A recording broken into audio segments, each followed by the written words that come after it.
All right, I'm here in the Motor City with Claressa Shields, chilling, relaxing right now. But in a couple weeks, just over a month, where you're going to be just a few blocks down the road at Little Caesars Arena, taking on Franchon Crews-Dezurn in front of another sold-out crowd. 16,000, 17,000. We're looking to do it, yeah. There we go. But the first question I got for you is just tell me how excited you are for this matchup and just what the preparation's been like for you for these last few weeks now. I'm really excited. You know, I've been training hard, 8 hours a day, putting in a lot of work, dieting. I've been training before they even announced the fight, before they had locked in. I was just training because I'm like, you know what? I want to see what my full self can do. And knowing that I'm my strongest within this, you know, being 30 and 34, I'm like, let me see how strong I can be, how sharp, how explosive, and let's see if we can get some more knockouts on the thing. Because if you look at my record, the only thing that I don't have is knockouts. I have the championships, I have the undisputed titles, I have, you know, all the divisions. Now it's like, dang, how about we get some more knockouts? So I've been pushing myself for that. So I'm really excited to have a fighter in there who I know is going to fight, who wants to beat me, who wants to clip me just as bad as I want to clip her. You know, so I look forward to fighting Franchon at LCA February 22nd. Good old Sunday. And when you're looking for knockouts, is that something that, do you change your fight strategy, I guess, when you're going into this? Or is it just something that kind of happens with the way you train and then you get out there and it just kind of happens when you execute your game plan? I think when you execute the game plan, that's when the knockouts happen. I think that you don't think about the knockout. You just kind of work what you did in camp. And I'm working on it in camp. I'm working on placing my shots. Just being very, very sharp, very, very like strategic. You know, she wants to get me into like a firefight. She wants to brawl. She knows she can't outbox me. Nobody can. She wants to go out there and make the fight ugly and make both of our styles look ugly. But she's going to be the only style that looks ugly out there, because I'm going to be sharp. I'm going to be fast, very, very calculated against Franchon. And why was now the right time for you to revisit, you know, this rivalry, I guess, and fight her again after, you know, 9 years or so since your first professional fight? She's the best right now. You know, she's the best at the weight classes, 168 and 175.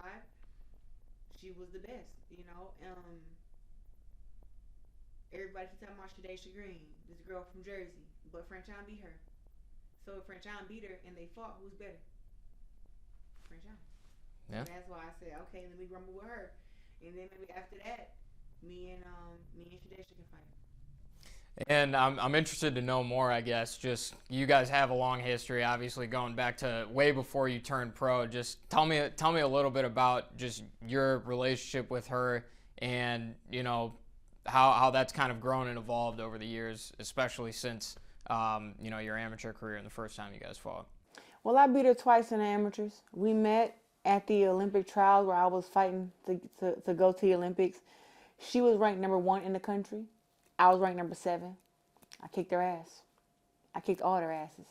And then I went to the Olympics and I won a gold medal. And then from there we went to some world championships together. And we went to Pan Am's together, all these different tournaments where I came out on top with gold, and she always came out with like silver, bronze, you know. So she's always kind of been like in my shadows and chasing the same thing that I was chasing, and just hoping that she can go to the Olympics. And I ruined that for her both times. And then we turned pro, and we were like kind of cool throughout all this. I feel like now when I turned pro, we've had more of a closer relationship when I turned pro after our pro debuts, because now after we fought, she went her separate ways and fought her girls. I fought the girls that I fought. I mean, I got 19 world titles, so clearly I fought better opposition than her. She got 2 world titles, but for me, it just was like we were able to kind of coexist, you know. But within the last year, I guess everybody just like, hey, I want to fight the GWOAT because you get paid a lot of money fighting against me, and you get a bunch of recognition, a lot of followers, and all this good stuff. I think she wanted a piece of that, so she kept like trying to call me out, but I've been told her that we should have fought when I was undisputed at 160 and she was undisputed up at 168. We should have fought then. But for some reason, she didn't want to fight then. She wanted to do other things. And then in the meantime, she lost to Savannah Marshall when I beat Savannah Marshall. So there's a lot of things that Franchon hates about me. That I beat everybody that she loses to. And that I have a bunch of gold medals and she don't. And now that we're getting ready to fight February 22nd, honestly, she should have picked a better time to fight against me where she had more of a chance. She don't. This time she's in a lot of danger because I've had time to recover. I've had my shoulder surgeries. I'm healed. I'm already done with rehab and recovery. Now I'm just back full force training like I was in the Olympics, and I'm very dangerous. Well, when I was watching your guys' press conference from back in New York City, she made it sound like that her familiarity with you was going to be an advantage to her. I guess what's kind of your what's your assessment of that line of thinking? She ain't familiar with the GWOAT. Nobody is. Every fight, I bring you something different. I fight better, stronger, faster, more skilled, and you watch her fights. It's not like that. I've continuously grown and gotten better. There is no complacency with me. I want to be the best. I want to see. Listen, I know I can go out there and beat these girls 10 rounds straight. That's what I do. I'm a technician. But how do we make a technician be a knockout artist? That's my goal. And I think it'll be a huge statement for myself to knock out Franchon. And that's all I'm working on. That's all I'm thinking about. She can get up there and say whatever she wants. Oh, she got robbed twice in the amateurs. USA Boxing was protecting me. All this bull crap. But no one gets lucky 77 times in the amateurs with one loss. That's not what you call luck. That's what you call, like, extremely blessed. Extremely extraordinary. Like, that's what you call that. For her to say, I got lucky, it's like, no. I just got lucky against you and nobody else. The other 77 girls just... A little too much on the track record for... Yeah, you know, people be talking that crap, and I be like, hold on, wait a minute. World championships, gold medals. Pan Am's, gold medals. I'm not bragging, it's just facts. I guess the next thing I wanted to ask was, I remember after your last fight against Lonnie, there was maybe some doubt about your next fight being back in the state of Michigan. Can you just tell me a little bit about how this all came together and why you wanted to bring this one back to LCA? Listen, I always enjoy fighting in Detroit. It's my second home, you know, and we were exploring options up in Atlanta, and we were exploring options in Vegas. It just seemed like right now we wanted to do it again up in Detroit. And it won't be my last time either. You know, I don't know if after this fight will we go somewhere else. I just know that Detroit love me boxing. So does Atlanta, so does New York. But it just seemed like for this fight, the magnitude of it, and Franchon being from right down the street, being from Baltimore, seemed like people would still come from Baltimore to Detroit. And we're going to have Detroit and Flint and Pontiac and Vegas, and everybody come to the house in New York. So it seemed like it just made sense. And we already familiar with it. We're just going to make the event be bigger and better. We're going to have some stuff we didn't have last fight. Some big stuff, because, you know, you got an $8 million deal, you know, you got a little bit more money to play with. Yeah, and I learned my lesson from last time asking you if you would reveal any of the surprises for the fight. So I'm not going to do it. I'm not going to do it. You shut me down. But Kelly Price is singing the national anthem. You know what Kelly Price is? Yeah. Okay. All right, Kelly, there we go. Listen, we got something this time. Yo, she is a super legend. I'm talking about, like, legend. Like, I haven't even put the poster out yet, but when I do, it's like, we're talking about the Kelly Price. Like, it's going to rain Kelly Price. That's awesome. Like, that's awesome. Singing songs with R. Kelly and Mr. Biggs.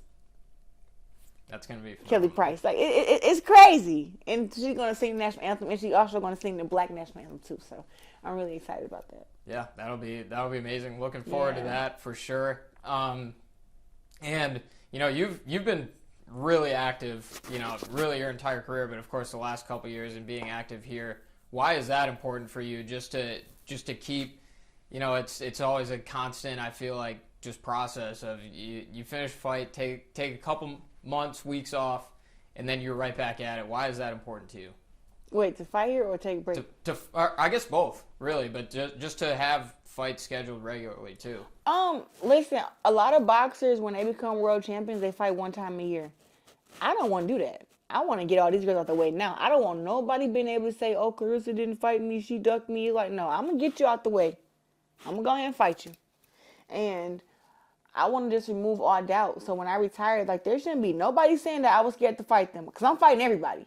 I want to fight three, 4 times a year. And I take my rest because, I mean, I literally have to. You know, some of these fights are like little mini wars. And some of them are wars. So I have to take my little break and have to recover. But training camp in itself is hard. Like, the fights sometimes, like, the fights look so easy because training camp was so hard. You know, so, listen, I want to put on a show. I want to give my fans what they want.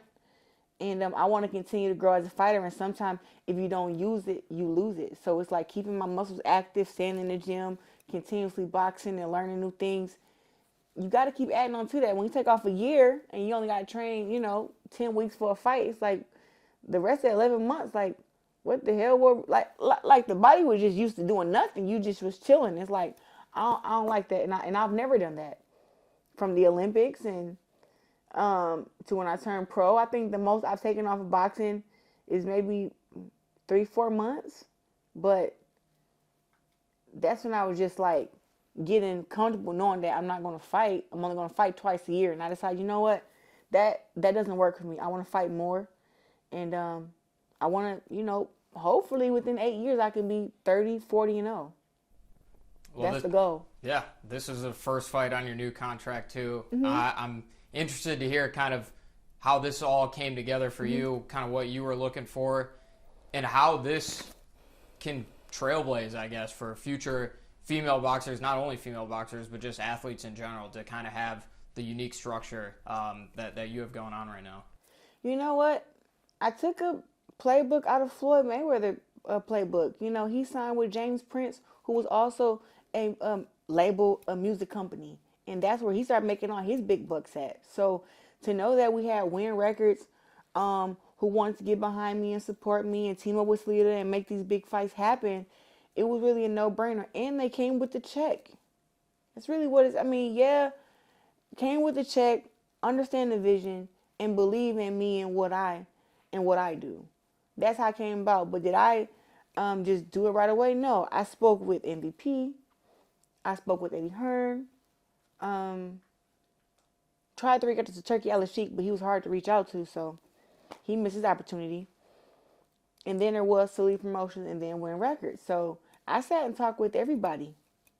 I even had personal talks with DAZN, with people that's going to promote the fight and, well, not promote it, but showcase the fight, and letting them know about some of my concerns, and with that, I just looked at everybody's contract, the deal, and I wanted to know, like, what was everybody's vision? And if their vision didn't align with mine, then I wasn't going anyway. And just like, not only was the money not all the way right, but some of their visions and their stuff did not align with mine. But everybody knew that I hold value and I can bring value to their company, but they just didn't want to pay for it. Only people that paid for it was Win and Sleater Records.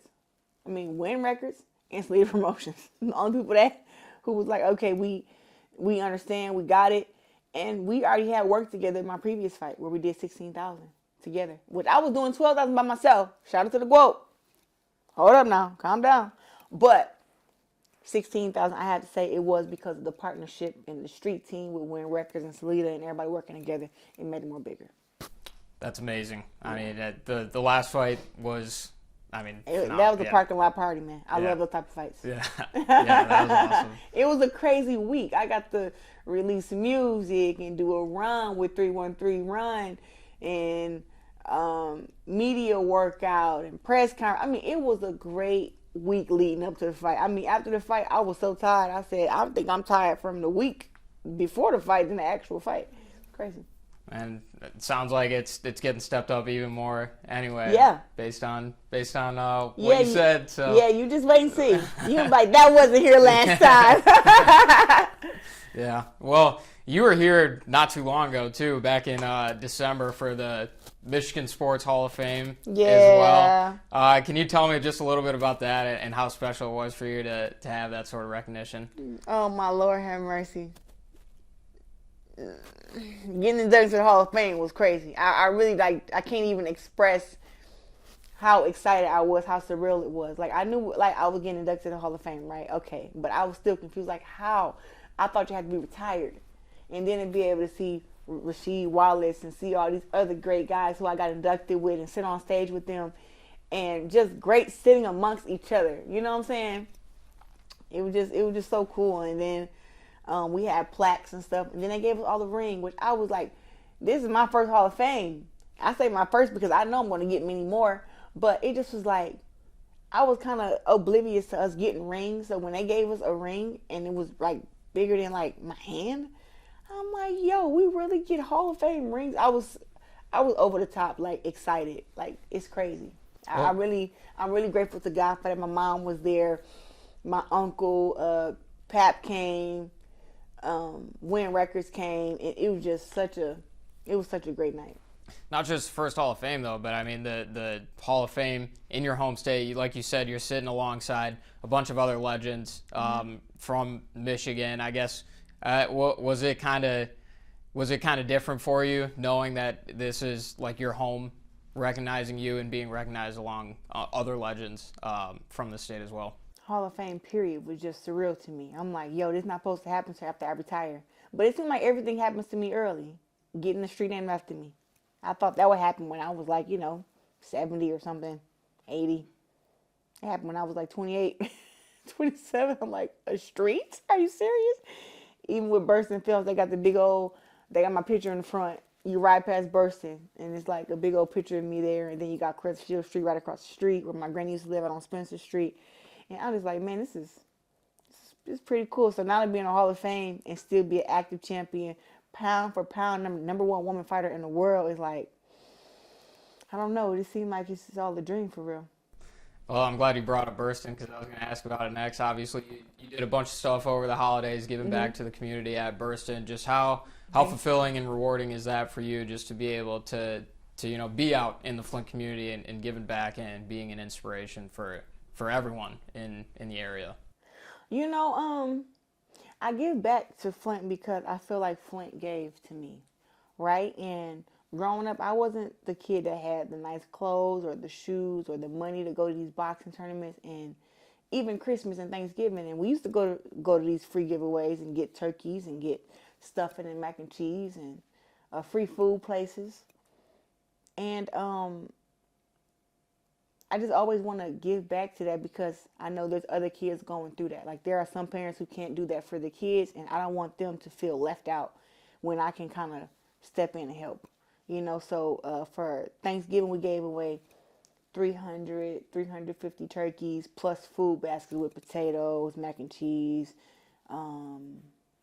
cranberry sauce with the stuffing and everything. So I think it was greens too, where they can have like a full Thanksgiving meal.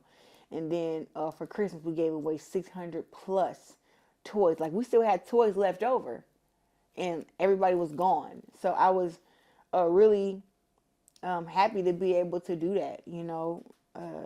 It just makes me feel really good, and just to see the smiles on those kids' face. Like so many kids, it was like I've never got a bike before. Because their parents can't afford them a bike. Or parents can't afford them a hoverboard. Like I have all the good stuff at my Christmas giveaway, like the good stuff you want, like the scooters, the bikes, the helicopters, the remote control cars, the dolls, the slime. I know what the kids want, so I make sure that we get all that stuff for those kids, and so they don't feel left out. Because I know it was times when I felt left out, when it was Christmas and when it was Thanksgiving. And I'm happy that now I can give back to where kids don't got to feel that. And I know Burston obviously has a special place in your heart, and being able Always. to do that there is really special for you. I'm wondering, what are some of your favorite memories growing up of training or competing while you're at Burston? I knocked the girl down inside a Burston gym. Like, they threw a fight there. It was like a boxing fight. And I fought against this girl named Melinda Watpool, and they called her Kangaroo. And I dropped her. I hit her with a shot, and I dropped her. That's the first girl I ever dropped. Like, I was like, I had stopped girls, like, where the ref jumped in and counted them out, but I hit her myself, and then she just went down like a ton of bricks. She fell. I was like, oh my God. And I made her eye real big, so her eye was huge. I can probably find pictures of that. And just at Burston, I mean, I've had some of my happiest days there. Like, I was taught how to box. Like, people think I just know how to fight. Like, I know how to box, which, like, people know that too. Like, I have great skills, great defense and offense and stuff. And I just remember when we used to come to the gym Monday through Friday, and sometimes Jason would come on Saturday. And nobody would ever come to the gym on Friday and Saturday. It'd just be me and Jason.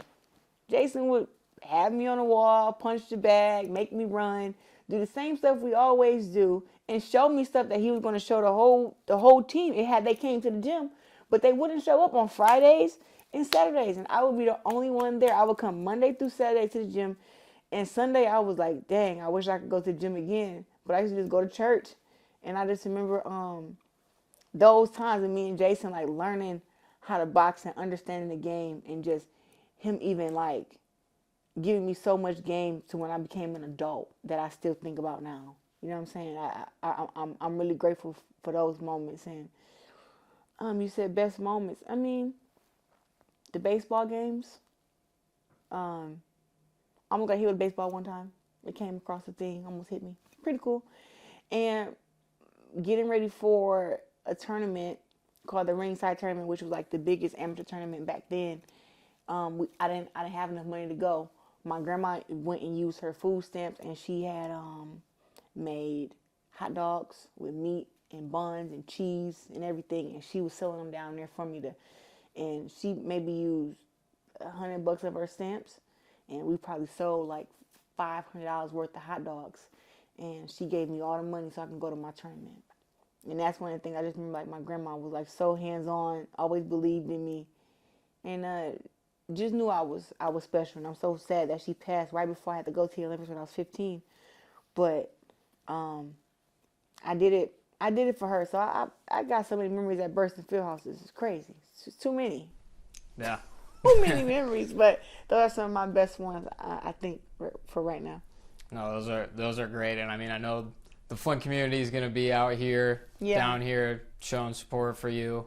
Tickets on Ticketmaster. Use the code TREX10, TREX10. Don't tell nobody I told you. Hey, you beat me to it because I was going to ask before I let you go. Always got to cut a promo before we head out. Why should people come out for the fight on February 22nd? You should come out to this fight February 22nd, because if you want to see the greatest woman of all time fight, this is where you be at. Would you miss a fight with Muhammad Ali? No. Would you miss LeBron James playing in Detroit? No. Would you miss Kobe playing in Detroit? No. So when you have a once-in-a-lifetime athlete, you come, you show your support, and you witness greatness in color, in full, and you witness it up in person. And it's going to be a great fight. I'm being in great shape. Like I said, muscle going to pop out my neck, on my back and everything. And you're going to see your heavyweight champion do what I always do. Win and compete and give y'all a show. And, you know, I can't even tell you who walking me out. I wish I could. But listen, it's going to be fireworks. And we got some great undercard fights. Samantha Kitchen is fighting. She's defending her WBA interim title. Samantha Worthington, Lord have mercy. Her last name is Worthington now. She got married. Samantha Worthington is fighting at 140 for the WBA interim title. She's defending her title. I'm trying to think who else fighting. Jaquan McElroy is fighting from Flint, Michigan. He's back on the card. Maybe we get Baby G in there. I don't know. But it's a lot of action. A lot of action. And you never know who we may add to the card. So come and be there. It's going to be a great fight. Great artist. Like I said, Kelly Price is performing the national anthem. It's crazy. Be there or be square. That's all you got to hear. Claressa, always great talking to you. For sure. Appreciate the time. Looking sure. forward to seeing you out there February 22nd. February 22nd, It's gonna baby. be Let's go. it's gonna be a great time. Tickets on Ticketmaster or go to LCA in person and get them. Either one. I don't care. There we go. Easy.